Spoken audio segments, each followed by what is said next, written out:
বাসায় পড়ে থাকা কিছু জিনিস দিয়ে বানিয়ে ফেলি এই সুন্দর গহনাটি। Hi everyone, welcome to my new video. তো আজকের ভিডিওতে আমি আপনাদেরকে দেখাতে চলেছি কিভাবে বাসায় পড়ে থাকা কিছু জিনিস দিয়ে একটি সুন্দর গহনা বানানো যায়। এই গহনাটি বানানোর জন্য আমার লাগছে একটি শক্ত কাগজ, এক টুকরো কাপড়, কাঁচি, আঠা এবং আনুষঙ্গিক কিছু জিনিসপত্র। তো চলুন দেখে নিয়ে যাক কিভাবে গয়নাটি আমি বানিয়েছিলাম। ফার্স্টে আমি কাগজটিকে রাউন্ড শেপে কেটে নিয়েছি এবং এটার মাপেই আমি কাপড়টিকে রাউন্ড শেপ করে কেটে নিয়েছিলাম। এরপর আঠার সাহায্যে আমি কাপড়টিকে কাগজের সাথে সিকিউর করব। ভালোভাবে আঠা দিয়ে এটি সিকিউর করে নিতে হবে, না হলে কিন্তু আপনার সব পরিশ্রম বৃথা হয়ে যেতে পারে। আমি এখানে ফেভিকলের আঠাটি ব্যবহার করেছি, আপনারা চাইলে যে কোনো আঠা ব্যবহার করতে পারেন। আমি এটা ভালোভাবে সিকিউর করার শেষে একটু ড্রাই হওয়ার জন্য রেখে দিয়েছিলাম কিছুক্ষণ। এরপর এটার উপরে আমি গোলাপ ফুল স্টিচ করতে চাচ্ছিলাম, এজন্য আমি কলম দিয়ে এখানে 3টি গোলাপ ফুলের শেপ এঁকে নিচ্ছি রাউন্ড করে, যাতে আমার সেলাই করতে সুবিধা হয়। আপনারা একটু মনোযোগ সহকারে দেখলেই বুঝতে পারবেন আমি ফুলগুলো কিভাবে সেলাই করেছি। এখানে আমি সাদা সুতো নিয়েছিলাম, যেহেতু আমার কাপড়টি লাল তাই আমি এখানে সাদা সুতো দিয়ে গোলাপ ফুলটি আঁকার চেষ্টা করেছি। আপনারা চাইলে যে কোনো কালার দিয়ে গোলাপ ফুলটি করে নিতে পারেন। গোলাপ ফুলটি করা অনেক ইজি। তো এটাই হচ্ছে হ্যান্ডমেড জিনিসের বিশেষত্ব, যে আপনারা যে কোনো আপনাদের কালার করতে পারেন বা ডিজাইন আপনার যেটা চান আপনাদের মনের মাধুর্য মিশিয়ে সেটা করতে পারেন।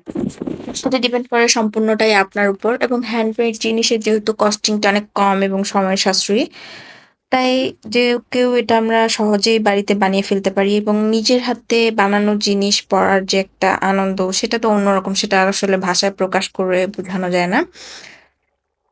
যারা নিজের হাতে বানিয়ে জিনিস পড়ে তাদের কাছে যদি আপনারা জানতে চান যে অনুভূতি কিরকম, সেটা আসলেই অন্যরকম।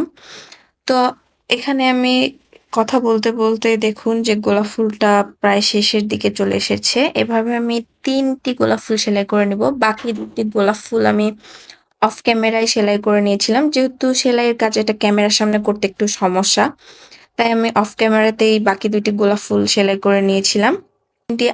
সেলাই করা শেষ হলে আমি দেখছিলাম যে সাইডটা একটু ফাঁকা ফাঁকা লাগতেছিল, তাই আমি সাইডে 3টি পাতা দিয়ে দিয়েছি এবং মধ্যে একটি পার্ল অ্যাড করে দিয়েছি যাতে একটু ভালো দেখায়। এরপর আমি সাইডে বর্ডার করে দিয়েছিলাম, সাদা সুতো দিয়ে সেলাই করে বর্ডার রেখে দিয়েছি। এভাবে আমাদের মধ্যের লকেটটি বানানো শেষ হয়ে গিয়েছিল। দেন আমি এখানে 3টি কড়ি অ্যাড করে দিয়েছিলাম লকেটের নিচে, যাতে একটু সুন্দর দেখায় জিনিসটাকে। তো এই কড়িগুলো আপনারা লোকাল মার্কেটে 4 টাকা করে পার পিস পেয়ে যাবেন। এটা জায়গা ভেদে দামটা একটু কম বেশিও হতে পারে।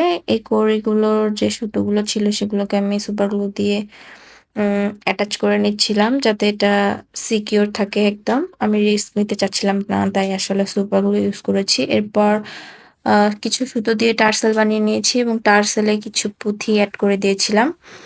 পিছন দিকটা যাতে খারাপ না দেখায় সেজন্য আমি আরেক টুকরো লাল কাপড় কেটে নিয়ে এটাকে হাইড করে দিয়েছিলাম। এভাবে আঠাটা শুকিয়ে গেলে আমাদের গয়নাটা একদম রেডি হয়ে যাবে। আঠাটাকে একটু শুকানোর জন্য টাইম দিতে হবে। গ্লু গান হলে অবশ্য সাথে সাথেই শুকিয়ে যেত, যেহেতু এটা সুপার গ্লু তাই একটু শুকাতে আমার সময় লেগেছে। আমি কিছুক্ষণ এটাকে ড্রাই করতে ছেড়ে দিয়েছিলাম। এরপর এটা শুকিয়ে গেলে আমার মালটা একদম রেডি। তো আমি এটাকে এক জোড়া পার্লের দুলের সাথে পেয়ার আপ করেছি। আপনারা চাইলে এরকম সেম ডিজাইনের দুলও বানিয়ে নিতে পারেন, কোনো সমস্যা নেই, সেটা আপনাদের উপর ডিপেন্ড করে। আমার কাছে ম্যাচিং পার্লের দুল ছিল, তাই আমি ওই মালাটাকে এই পার্লের দুল দিয়ে পেয়ার আপ করব। সো এই ছিল আজকের ভিডিওতে। সকলেই ভালো থাকবেন, সুস্থ থাকবেন এবং ভিডিওটা যদি ভালো লাগে অবশ্যই লাইক, শেয়ার এবং ফলো দিয়ে পাশেই থাকবেন।